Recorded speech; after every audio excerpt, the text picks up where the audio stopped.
far as adventure bikes go, the Africa Twin isn't considered one of the best, the fastest, or most technologically laden adventure bikes out there. But yet it's popular amongst so many riders, and what it's capable of can't be found on a spec sheet. The Africa Twin is a motorcycle that is comfortable, tall, versatile, and powerful enough to do what you need it to do in those versatile environments. So much so that it'll give you more confidence to ride a lot more, a lot further, and in places you wouldn't expect. And that's exactly what you want out of an adventure bike. And here's why the Africa Twin might be one of the best options for an adventure bike out there today.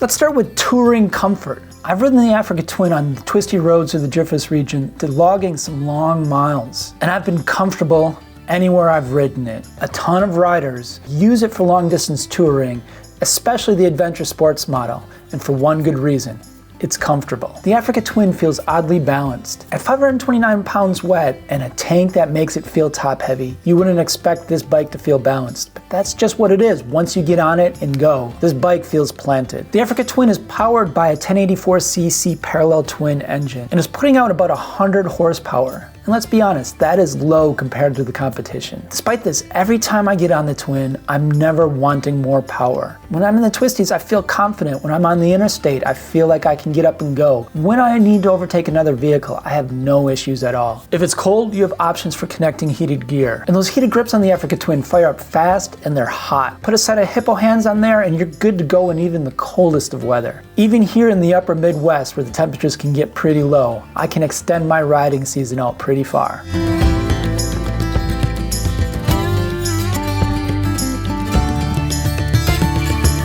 Let's be honest, most of us do not have the skills to ride big, heavy adventure bikes off-road. And I'm going to be even more honest about the Africa Twin. It's big, it's heavy, but it's one of the better big adventure bikes for off-road riding. Put it in gravel or off-road mode, set that ABS off, and you're good to go. With that 21-inch front wheel, setting it in gravel or off-road mode with the ABS off, it makes riding this off-road much easier than any of these other monstrous adventure bikes. Obviously, I'm going to choose something a lot smaller to really get after it, but if I find myself wanting to go down one of those more challenging logging roads, I'm going to take the Africa Twin over any of the other large adventure bikes.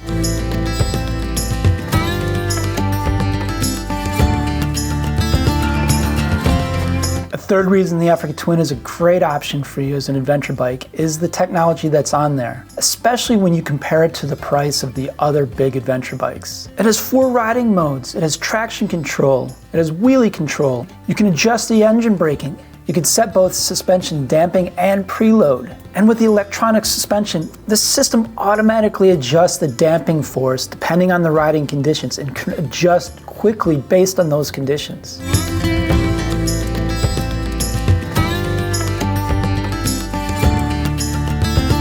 The other reason I just hinted on a little bit ago, compared to other brands' flagship models, the cost of the Africa Twin is much less. You get a lot of bike for a much better price.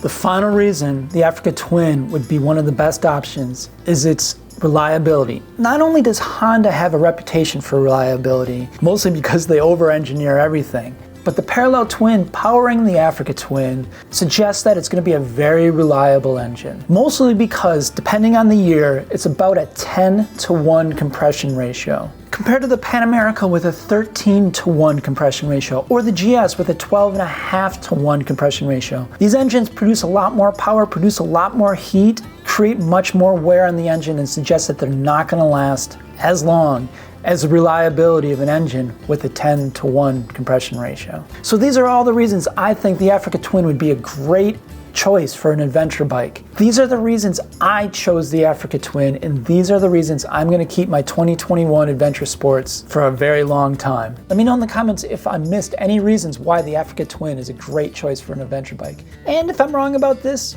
tell me in the comments below. I look forward to hearing from all of you. Thanks for watching, ride safe out there, and keep your wheels rolling in the right direction. I'll see you in the next one.